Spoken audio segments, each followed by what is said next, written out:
Um, okay, so welcome everyone. This meeting is about Learning Disability England's work between April 22nd and March 2023. We are getting back into having the AGM 6 months after the year it is about. So if you want to introduce yourself in the chat, which I can see people are already doing, that would be great. We will be recording this to put online. So if you don't want to be on camera, please turn your video off. We need to check if we're quoted. That means if there's enough members from each group, there needs to be at least 4 self-advocates members, 4 family and friend members, and 4 paid supporters. There's a Zoom poll to do that, and I think Sam's going to put that in the chat now. If you can, we'll give you a minute just to pick which one you are. And I would say that if you hear from a self-advocacy group, then you're a self-advocacy member, you're representing that group. Yeah. If you hear from a family organisation, you're representing that organisation, or a paid support organisation. And if you can't use the poll, that's really fine. You can put it in the chat, or you can unmute and tell us if that's easier for you.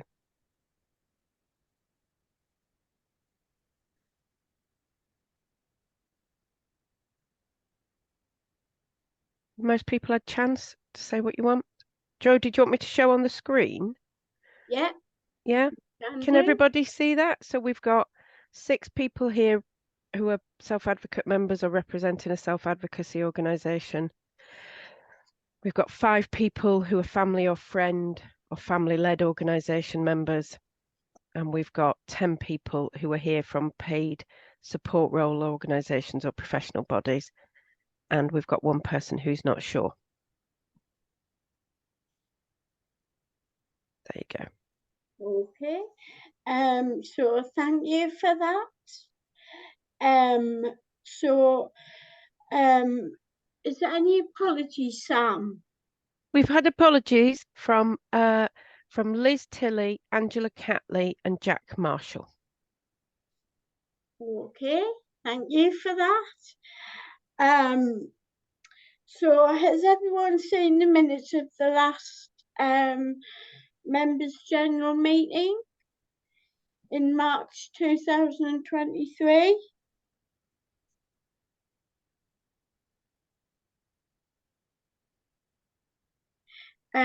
So is everyone okay with the minutes?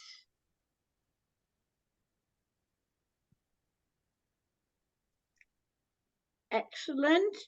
So now I'll hand you over to Sarah. Thank you very much, Jodie. So I'm just going to spend a few minutes talking a little bit about what as an organisation we've been doing, or we did, because I always forget, you know, we're looking backwards. And as we all know, Learning Disability England, why are we here? Well, we only exist to make the lives, or to make life better for and with people with learning disabilities and their families. And we do that in a variety of ways, but we try to make sure that at the heart of everything we do, it's about support. You know, we support the work of others. It's not all about us, and I say us as an organisation. We're a membership organisation. It's about our members, and we want to spend time and have spent time celebrating our members' work, their actions, and what people have achieved. And it's about leading when we're talking together. Action is best when we do it all together. And so, as I said, you know, we're a membership organisation. We've got people, and as we're all represented here today, organisations, and all of this is about creating stronger links so that we're not all working on our own. We're working together to try and further that aim. We've done a lot of influencing, and we will continue to do that, and a lot of campaigning. And that's about speaking up and sharing others' important work, because it's not just what we do. Our members do so much, and it's make sure that we know about that, we share that we turn up the dial so others can hear too. There's lots of problems, we know that, but I think as an organisation, what we pride ourselves on is solving problems. But again, we do that together because, you know, more heads are better than one. And when we do that, it's about learning. It's about making sure that everybody knows what works, what has worked, what will work well. So people aren't trying to solve problems that somebody else solved a year ago. And again, it's about sharing information because we want to build a network. And I think we are achieving that in the work that we've done so that we have this learning. Being a learning organisation is so important. So if we can move to the next slide, thank you. So in terms of our members, if you have a look at our, you know, like what have we got? So we're talking about now 188 organisations or groups are part of Learning Disability England.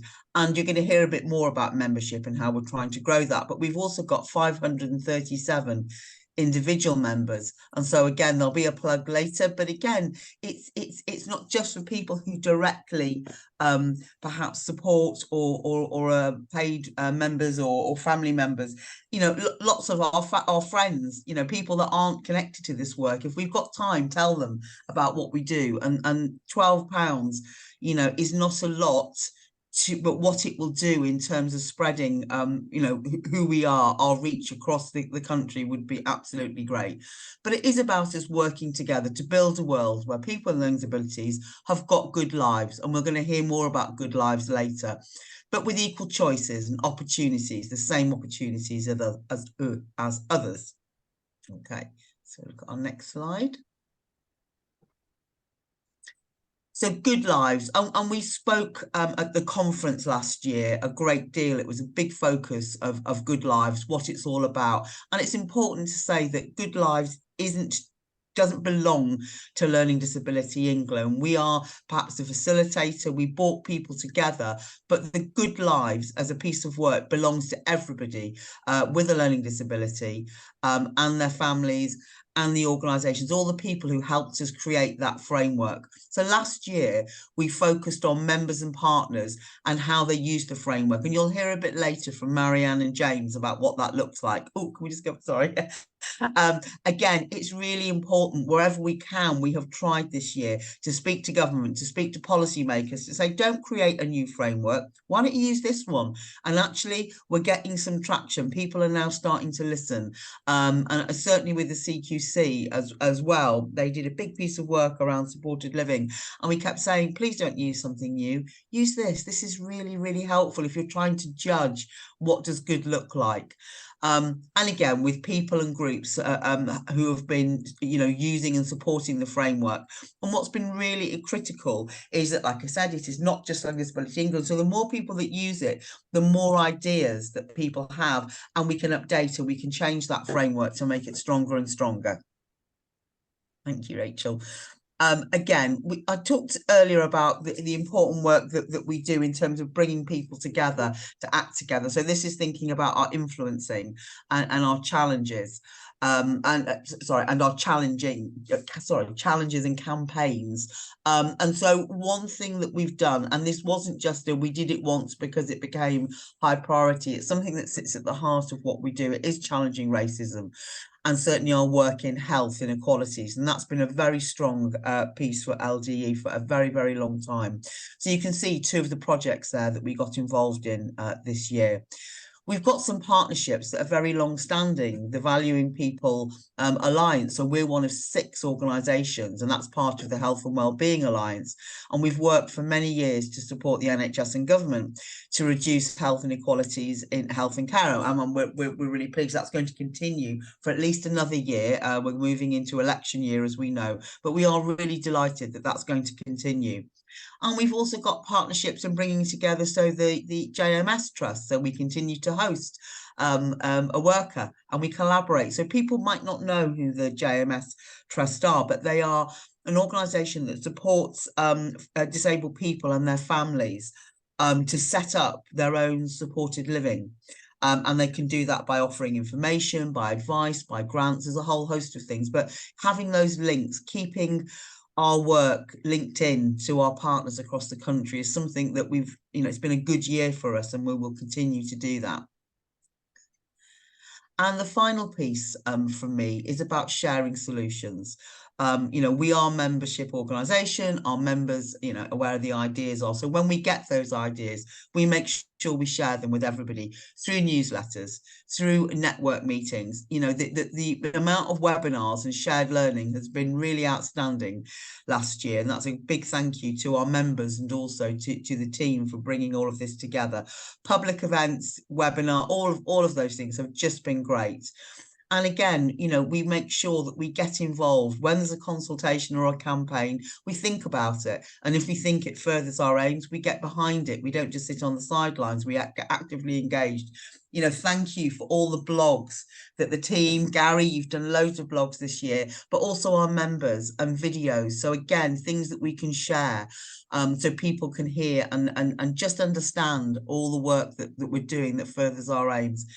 And again, getting together and sharing, listening, sharing information and learning with people with learning disabilities and their families. That is absolutely central. So it has been, once again, a very, very busy year, but I think a very productive year as we come to the close.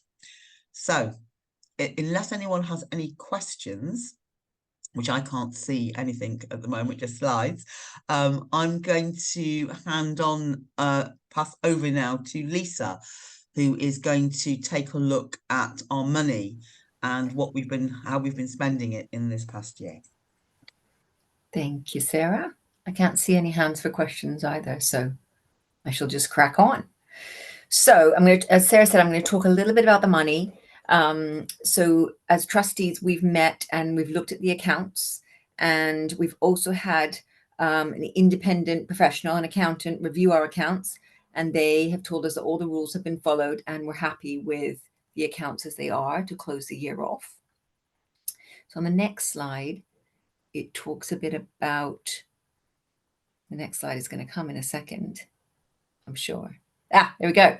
So what this shows us is that the blue lines, that very last one on the right-hand side, that's how much money we earned last year at LDE.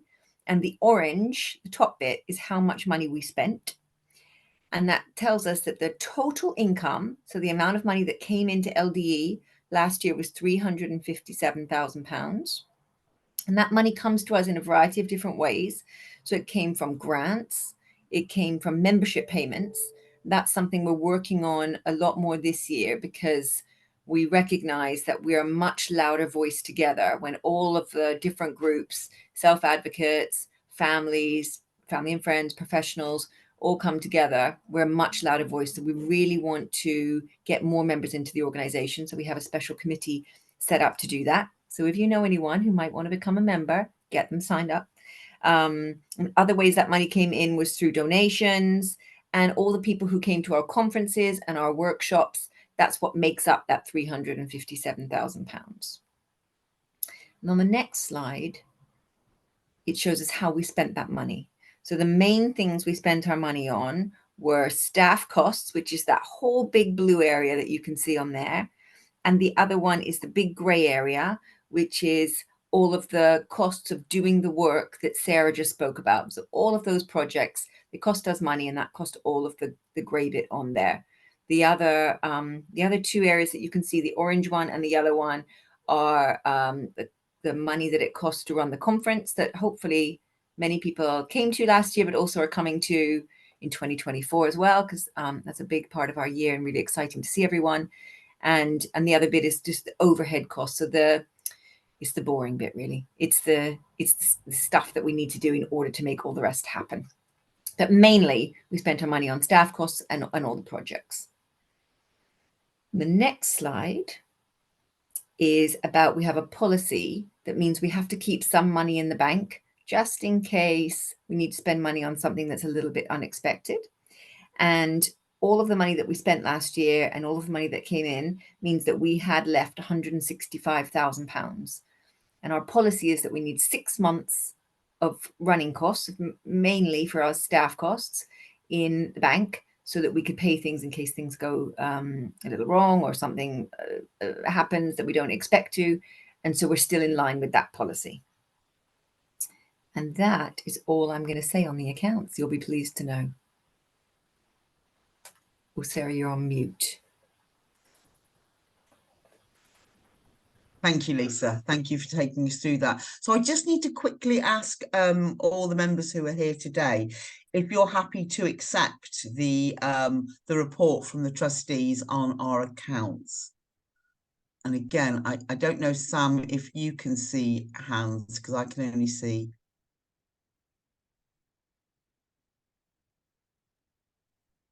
I think Rob is waving. I think that might be an opportunity to ask a question, Rob, or is that agreement? No, he's saying yes. Okay. Thank you. That was the only one I could see. I was just checking. Yeah, okay, that's great. Well, thank you, Lisa, for that, and thank you. Yes, Sean's got his hand up. Okay, Sean. Morning, everyone. Hello. A question about in other communities, we need a voice being heard, and we need to reach out to our community, people with the learning disabilities in England as well. But it's about people's rights and equal rights. And in my group in the Northwest, I'm the champion of my local group in Salford. So I'm listening to people champion. And it's that link to Learning Disability England. That is important for people, as I say, it's important for people on the other sort of care stuff. Yeah. Are we going to deliver it to the board, like the representing board? And that is important for people get the right information across the board. Are we going to take this action to make it larger and opportunities for the trustees and the rest of the board? Yeah, I think. Sorry, Sean. So that is important for people like families. We need to respect the families and disabled people, because I got a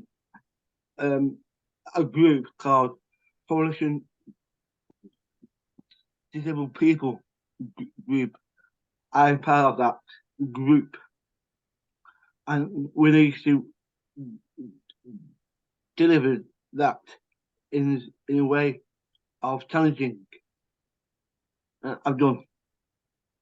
No, thank you, Sean. You made some really important points there, and it is absolutely critical, really important that trustees do hear about the work of members. And one of the ways that we can think about how we can do that more, but I think one of the ways that we can do that is trustees have joint meetings a couple of times a year with the representative bodies, and again the rep body will probably have no more of the stories than maybe board members do. And the other thing, Sean, is that we will be next year recruiting for more trustees, and we're particularly looking for trustees with learning disabilities and more family members. So again, that would be another way in terms of keeping a lot of those links going. So thank you for raising that. And we will definitely. One more question? Yes, of course you can. How many hours I get from Learning Disability England? Hours. I'm listening to Rachel. I need some work done with England hours. How would I get that? I wonder if we talk about that at a different time, Sean. Would that be okay? What's that, mate? If we have a chat about that another time, should I drop you an email? Yeah. Great. Okay, Thank you, Sean. And that's kind of a really nice link in terms of what other, what members do. To introduce you now to 4 members from the representative body. So we're going to have Tim, Ivan, Marianne and James are going to speak a little bit about what, who they are, what the representative body are, what work they've led and what they plan to do more of in the coming years. Brilliant. Thanks, Sarah. So I'm Tim Keelty and I'm on the representative body as a paid supporter. And I love Learning Disability England. I love being on the representative body because it's trying out for real what together we're stronger means. I think sometimes that's really painful. That's probably a bad word. Okay. I've just been interrupted and I've lost my train of thought. So it's a real test of, I'm going to use a really long word, like it's really inclusive, right? So what's brilliant about Learning Disability England is that we try to make sure that everybody's got an equal voice and we'll all speak up for the best lives, good lives possible for people with learning disabilities. And sometimes that is, I'm going to use a really long word, excruciatingly inclusive. So lots of the things we wanted to do this year, one of them being elect board members, we haven't quite got around to, which is shocking, but we're still aiming for that now. That's probably all I want to say really, is that it's kind of a test of what it means to work together for real, and I think that's what's interesting, but also makes things a bit slower. We've tried really hard over the last year to reach out to members more, and we've had some real success in some Zoom meetings, which has been a try of bringing people together. So that's all I want to say really.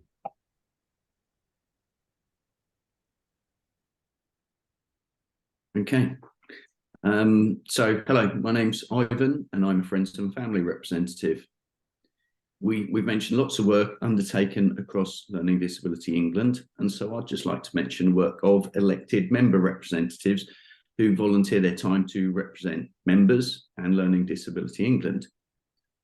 So elected reps and members have been busy promoting good lives and making sure that policymakers and influential groups keep people with learning disabilities in mind.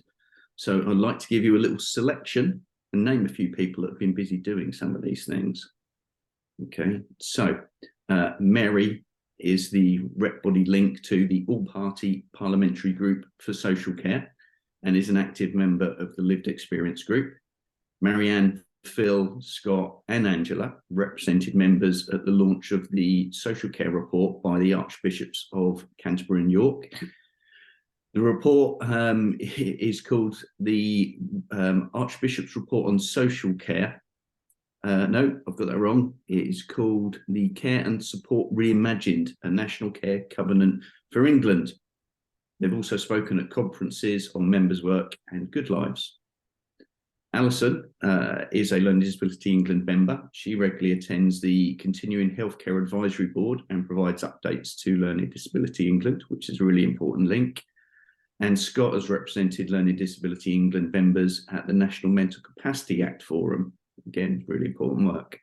So sorry if I didn't mention everyone, but thank you to all of you who give up your time to the cause. And naturally, there's lots of activity on Good Lives. So I think we hand over to the next slide, please.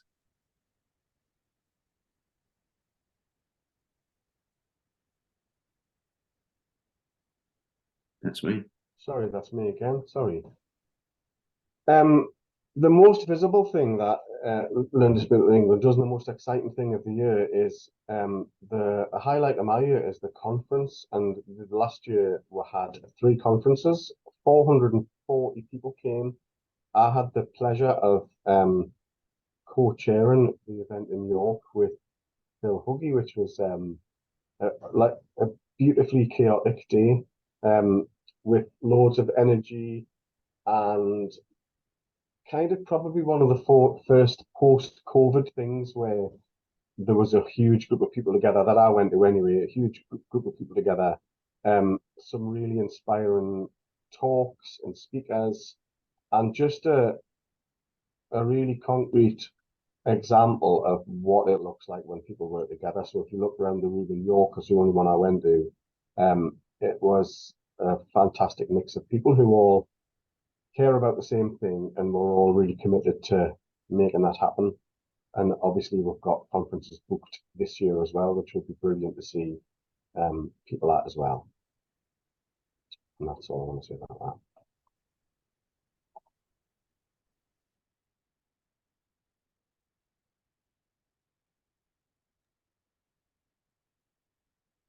James, are you going to start this slide or shall I? Well, I let you go first. Yeah, and I'll chip in. Yeah, I know. It's a shock, isn't it?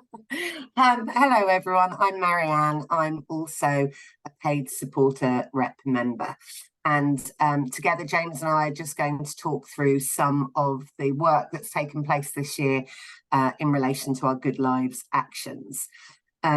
We've really strongly continued to build a movement around good lives and what that means across the country over the year. And there are two things in particular that we've really focused on. We've been encouraging people, all members, to write to their MPs to ask them to get behind the Good Lives movement. And with the likely election coming up next year, it still remains really important that as many of us as possible write to our MPs and ask them to get involved and think about what it means for good lives for people with learning disabilities. And if you look at the website, the Learning Disability website, you'll see lots of examples on the website about how people are already living great lives across the country and the support and the things that make a difference in their life and can make things better. I'm going to hand over to James now to talk a little bit more. Thank you. Okay, thank you. So I'm James. I'm one of the family and friends reps. I've seen some real practical examples of how Good Lives has affected people's lives. Let's start with the conference. It was my first face-to-face conference since becoming a rep, which was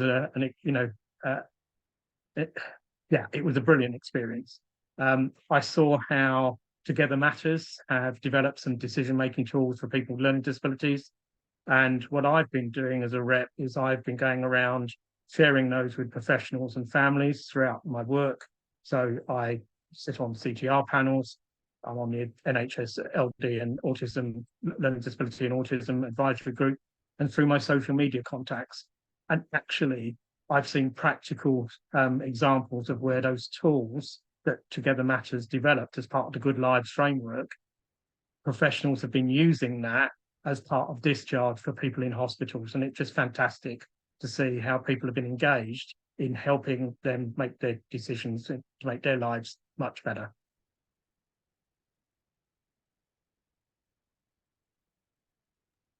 Not sure who I'm handing over No, to. that's I'm just checking just to see if anything else from the representative body.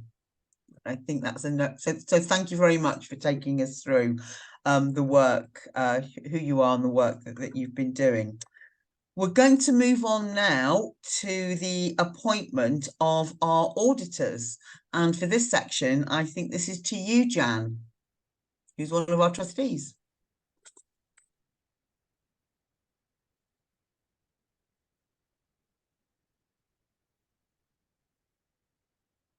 I can't see this. Are you there, Jan? Are you unmuted? I am now unmuted. Brilliant. Thank you. Sorry, Sarah. Yes, I'm now unmuted.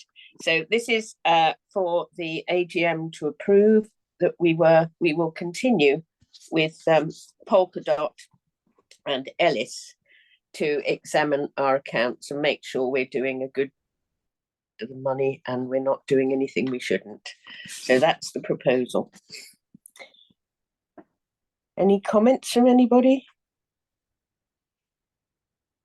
I see Tim has said we should continue using them, even if they are. I couldn't see the rest of the comment, Tim. Yeah. I think Tim's saying, yeah, that they have got the best name ever, and I was going to echo that. So Tim, are you seconding the motion then by using Yes, that? I am, definitely. Okay. We approve of their name. Thanks, Tim. Okay, thank you very, very much, Jan. And we're going to now move on. Paula is going to talk about the appointment of our bankers. Okay. Hello, everyone. Sarah, can you hear me? Just give me a thumbs up. Excellent. I don't know what I've done to upset everyone to get such a boring part of the agenda, but here goes. First of all, can I just say it's been brilliant working with everyone this year. It's been fantastic being part of this organisation. And secondly, I feel like I'm building my part up now before I get to the boring bit. Can I just take the opportunity to wish everyone a fantastic Christmas? Hope everyone has an amazing time. So in terms of the appointment of the bankers, we currently have our current account with Carter Allen Bank, unfortunately not as interesting name as the auditors. And we also have some deposit accounts with the Charities Aid Foundation Bank and Charity Bank. And the reason for that is because we want to spread our money and put it in different places. So if heaven forbid a bank suddenly wasn't able to exist anymore, which is very, very rare, rarer than an honest politician, then you would basically have your money covered in other banks, etc., etc. So we as trustees, we have reviewed the banking arrangements because we get all the exciting jobs, and we feel that these banks do the job well. They're good banks, they're in line with our values, and we'd like to recommend that we continue to use them. I don't think I can make it any more exciting. Thank you, Paula. So are we getting someone to say yes and then someone to second that?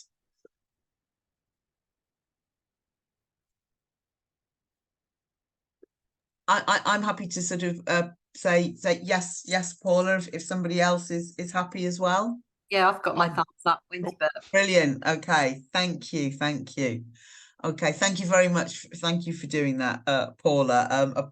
The auditors and the bankers, it is, like you said, might not be the most exciting, but it is really, really important that we have them, the right people looking after our money. So moving on now, the next part of our agenda is looking at our future plans, and we're going to have Jodie and Jan are going to take us through what's happening 2024 and beyond. Yes, and it's me again, everybody. I've got a slightly more interesting job this time than ask you to approve the auditors. So we're going to try to get your views on what we should be really focusing on. What of our and we have very ambitious plans at Learning Disability England. Basically, we want to change the world so that people with learning disabilities and their families have a good life. So that is a huge task of what's still quite a small organisation. So we need your thoughts on what we should really put first. And can we have the next slide, please, Sam, to show us what the options are? So these, in the middle, everybody, is the vision for change. So that's our kind of big picture, what we're about. Learning Disability England is part of supporting a powerful movement for change, ensuring that people of all ages with a learning disability are treated equally and are living their good lives. So that's our vision. And what we want to do is to change, as I say, to change the world so that it's a better world for people with learning disabilities and their families. And we are looking to get your thoughts on the 3 things which we've called priority for change. And I hope that's clear to everybody. What's a priority of change? What are the first things we need to do to make this good life vision happen? And we're going to ask you to give us your opinions in a minute. Now, let me just take you through them. So the first one, and that's on the left of your screen, LDE has and models a rights-based approach to everything it does. So everything we do, we think about people's rights and how we include everybody. So that's what we do as an organisation. That's one of our priorities for change. The second priority for change is that people of all ages with a learning disability and their families are living good lives. So that's our second one. And our third one is the way that people in society feel, think, and behave towards people with a learning disability has changed for the better. So those are our three priorities for change. You'll agree with me, I think, that they're quite ambitious. So if you were choosing, which one would you put first? Which would you put second? And which would you put third? And then I'm going to hand over to Jodie, who's going to take opinions. Yes. So now what we want you to do is click on the poll in the chat that Sam has just put in, and we want you to tell us which of the three big changes is most important next year. So we want you to answer that, and we'll give you a couple of minutes.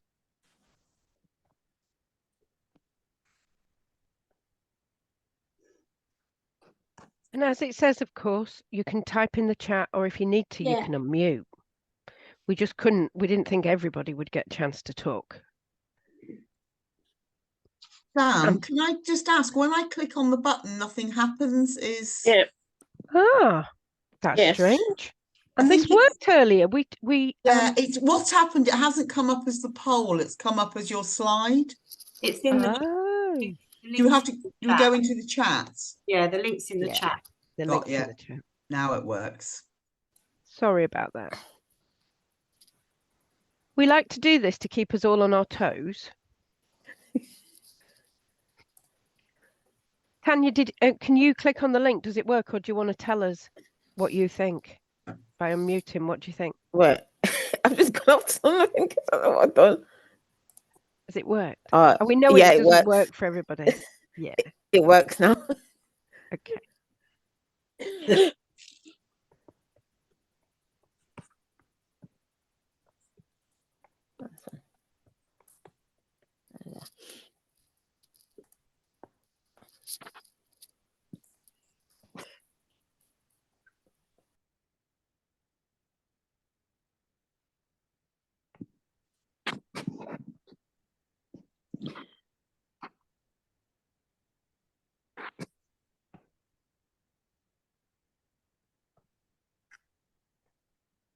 Sorry, I can't. Sue, I can't see it now.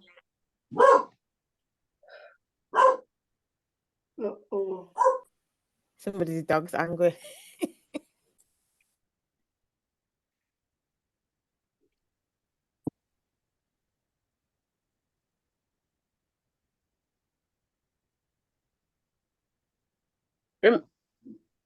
Remember that there is a space for you to say something else if you want to. You can vote on the three, but you can also add something of your own. And please do.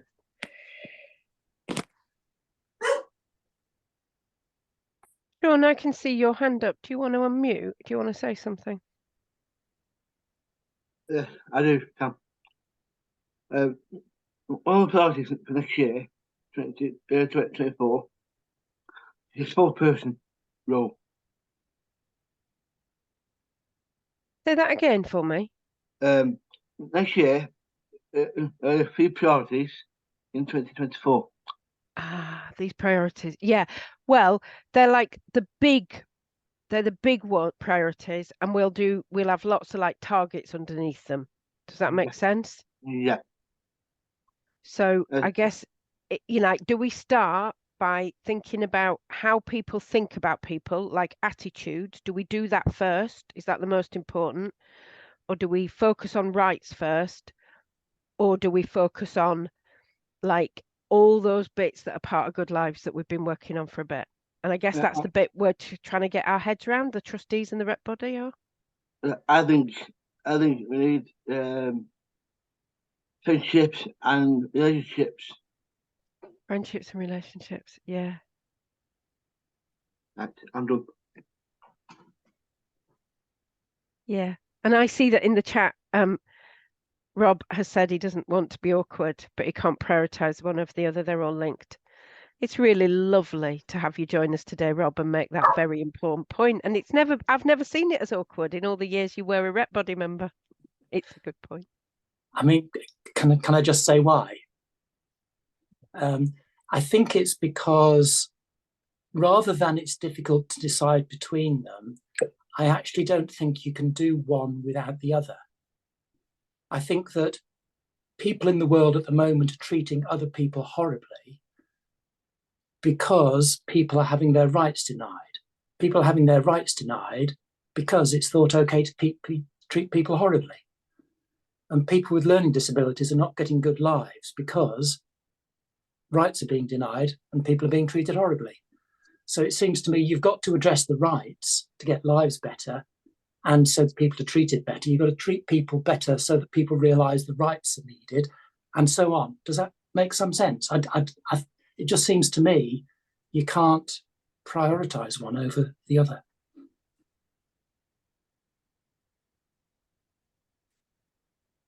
That makes lots of sense to me. Yeah, sorry, James. No, I agree. I mean, particularly, Rob, I don't know if anyone else saw it, the powerful video of a young girl in Gaza with Down syndrome who, you know, that was a powerful message for me about what you just said, Rob. Just to add, Sam, so I put not word for word what Rob said because I'm not as wise as him, but much along those lines in the comments bit of the poll. I put exactly the same because I think they are all interlinked and you can't have one without the other. Yeah, you are at least as wise as me. Oh, can you send that bit of the recording to me, Sam? I will.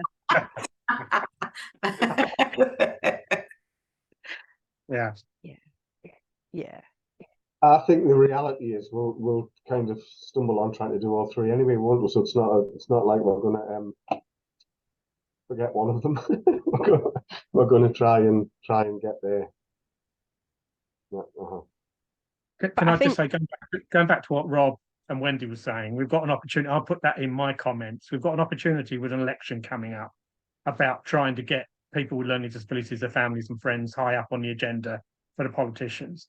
Because, you know, my brother started voting for the first time, I think 2 elections ago, and he's just turned 60. And that was powerful, watching him just going in and choosing his vote. So I think we need to remind the politicians that people like Tony have a vote and they should be listened to.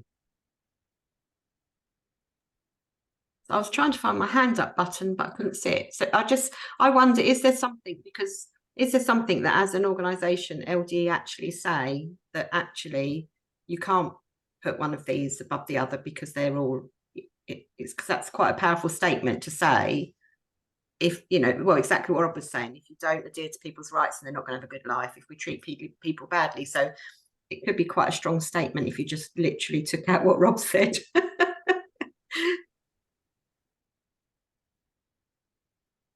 I mean, my view is that Good Lives is the one, and the others are means to that end.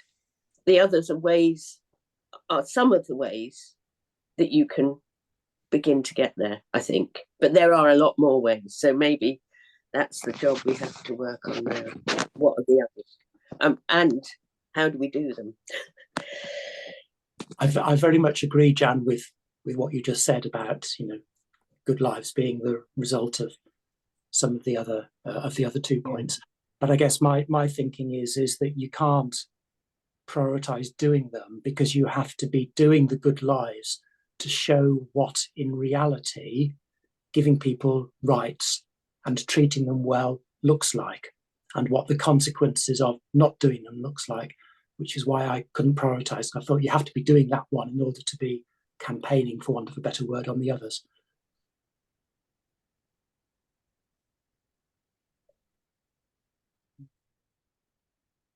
Well, thank you all. I think Jan and Jodie asked you for this because in July, I was about to say July, and I actually mean January 2024. The rep body and trustees have got a joint meeting where they're going to be looking at this and what Learning Disability England's big plan for the next few years is. So you've given them the beginnings of really important feedback about how they manage that, and hopefully help shape that I'm sure they'll feed back to you after that. But yeah, we absolutely will, and I think that is a perfect illustration. That very short but powerful and important exchange of views is kind of why the hearing from everybody is so important, to get all those perspectives to get us where we need to be. So thank you, Jan, Jodie, Rob, Wendy, and everybody else that contributed to that glimpse of where we're going in the future. Can I just add, Sarah, that it's good news that we all agree on good lives being our priority.